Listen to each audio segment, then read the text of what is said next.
was interesting to see that change. It did seem like she was becoming more thoughtful, more introspective, maturing a little bit and stuff. And I've done content on her before, and it was quite nice to see. She went on to H3H3's podcast and was talking about her life and talking about all of this stuff.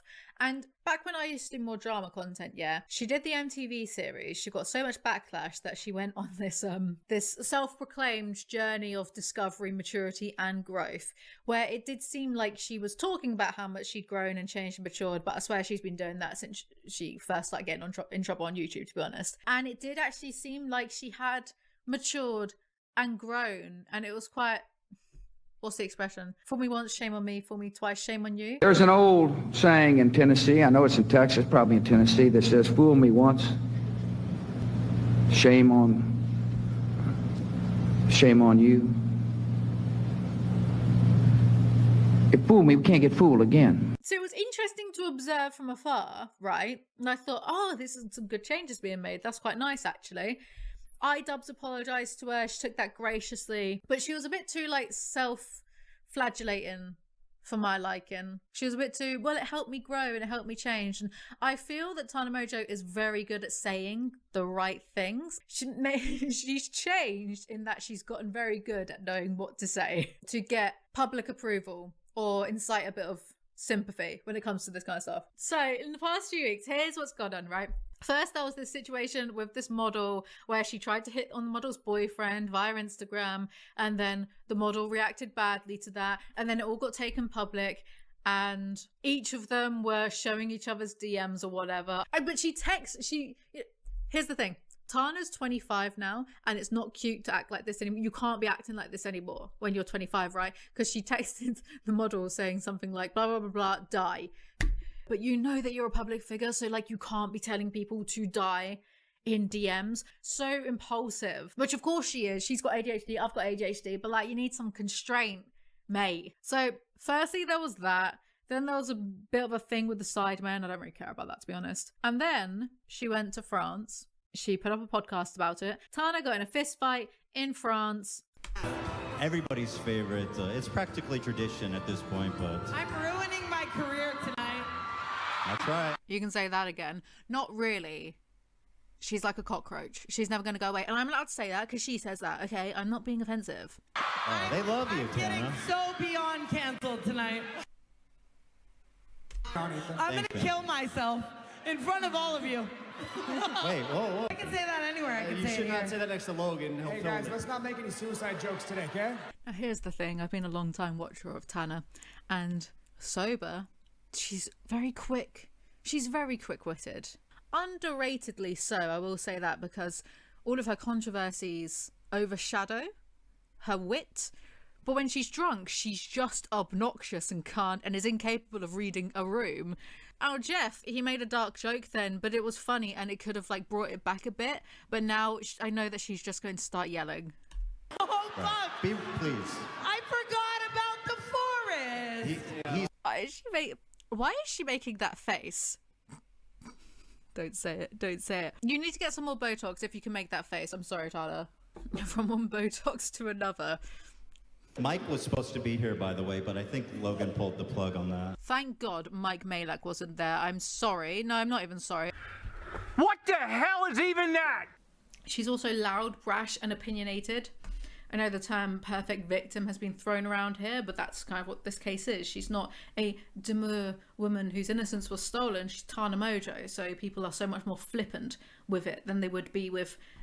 Imagine if Emma Chamberlain came out and said this about Cody Ko, that when she was 17 and Cody Ko was 25, 26, whatever it was, that he slept with her.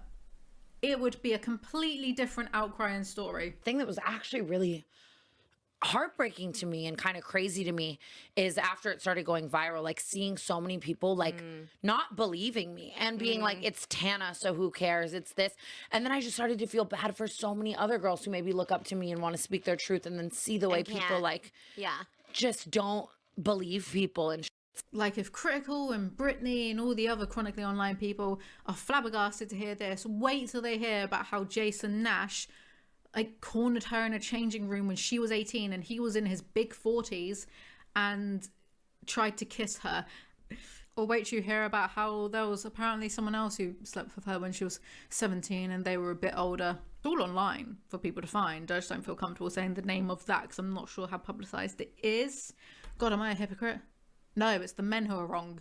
Or even look at how Shane Dawson was acting with her. She's been taken advantage of by much older men for a long time. So I don't care if, oh, it was 8 years ago, why are you talking about it now? Because she's had the time to process it. And so what? Talk away. Speak with your chest. Where's the evidence? What do you want, a sex tape? And here's another thing, this is a bit nitpicky. This begrudging, subtle attitude of having to preface defending Tana Mojo by saying, because what did Critical do in his video? He kept saying, this doesn't sound like something she would lie about for fun. As a watcher of Tana Mojo's podcast and her channel, she's not actually lied about anything for quite a while, like a good few years. She exaggerates the hell out of things. That's what the wine lady tour scandal was about, her just exaggerating like crazy. Yeah, she exaggerates. So does Brooke. It's kind of part of their brand, but she's not the type of person who would just completely fabricate hooking up with someone who is much older with the intention of getting them told off. I don't think she actually lies about stuff anymore because she probably learned that she can't really get away with it because the internet has a long memory. Not when she was saying slurs, but she was younger. She was 18. Well, the topic of today's video is Tana Mojo. Again, I swear I've gone so back and forth on her. Is it a coincidence that she starts drinking again and then all this drama comes out of nowhere? No, there is a serious discussion to be had with what's happened. So Tana Mojo and an influencer called Alyssa Violet got into some beef, and then Alyssa Violet, this was like a month ago, Alyssa Violet then decided to put up a video a few days ago talking about her side of the story. Yeah, in it she exposed some messages from Tana Mojo regarding creating an OnlyFans. And then we haven't even gotten to the video itself. Let's get to the video itself. And then in the video, she goes to talk about how I sell my butthole on OnlyFans. First of all, I never have. Second of all, I'm gonna now out of spite, okay? Third of all, what the fuck? Where do you get off? Where do you get off? Isn't that how a lot of people are making an honest living and how they're supporting their children? Fuck you. And then Tana said, we've been at so many parties coked up together where she's been begging me to, like, on how to make an OnlyFans. Stupid idiot. Do you know how many times I've been out with Alyssa Violet? Wow. And she's asked me if she should start an OnlyFans, if I can help her because she has no fucking money. That's and then what you're I going to come heard. online and shame me. That's what I heard.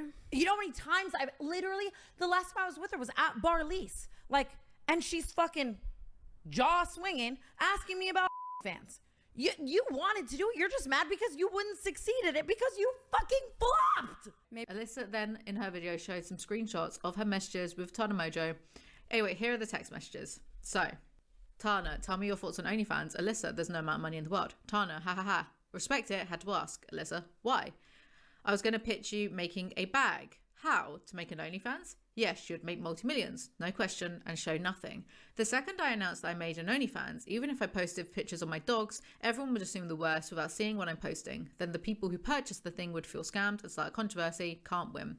I mean, you could wildly control the narrative, like everyone does it, and people I feel like no longer think it's the worst. They would know you're in your bag. I also truly feel like no one would feel scammed. Everyone does that. As long as you don't overpromise and underdeliver, it could be legit, be photos that just don't make it to Instagram. Also, at the end of the day, you have a ton of male followers who are going to sexualize you regardless. Might as well make a killing off of that. Side note as well, on my second OnlyFans page, Tana Gone Wild, I vlog weekly. I vlog me drinking, being fun and wild. People have loved you vlogging so much, you could do a weekly 10-minute vlog that you don't even edit and make a minimum $500,000 a month off of that. Then you can promote it, like watch my exclusive vlogs. You should do that. That's wild. I'll think about it. Like dead ass vlogs. We should just make our own app that has exclusive content. You can promote it with full honesty. I know, but I swear to God, people make the most on OF. And you'll be buying a house and a Lambo after 6 months. Then there's another screenshot of Tana being like, starting OnlyFans, we're begging. Alyssa says never. Tana said, I knew it, damn it, had to try. So those are the screenshots that Alyssa put up from Tana, and it has spun into a huge discussion about digital pimping and online pimping. Now, Tana responded to this on her Twitter saying basically, on coke she was begging me for advice on how to make an OnlyFans, whatever. And if you look at the text messages, Tana's first message says, "Tell me your thoughts on OnlyFans." Because Tana's insisting that they discussed it at a party beforehand, which they could have happened. Two things could be true. But if so, why would she need to be told her thoughts on OnlyFans?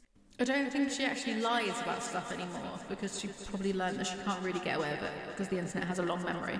Going back to the Reddit post, the poster says Spill Sesh, another channel on YouTube, posted about how Austin McBroom was trying to run a similar scam back in January. Many of the girls who spoke out about it said it felt super predatory and like these men were trying to insert themselves back into a business where they could finally take a cut, I suppose. So to link this all back to Tana Mojo, Tana being persistent about Alyssa starting an OnlyFans, it could very well be that she probably most likely is getting a cut out of anyone that she successfully refers.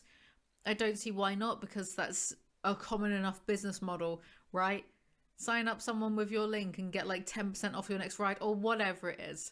But it's the way that Alyssa told her no and she kept going. And if Tana Mojo was a bloke and was, you know, hassling a girl about becoming a webcammer or creating an OnlyFans, then I think people would have reacted to it a bit differently. I don't think she would be trying to maliciously get people sucked into a dark world with lots of risk. I think she's just an idiot who, when it comes to money, has no moral values, has no, oh, maybe I should think about this, just always chases her bag, no matter what it does to other people. I think that's more of a factor rather than her being likened to sex traffickers, because you don't want to diminish what some of the really famous sex traffickers have been doing, right?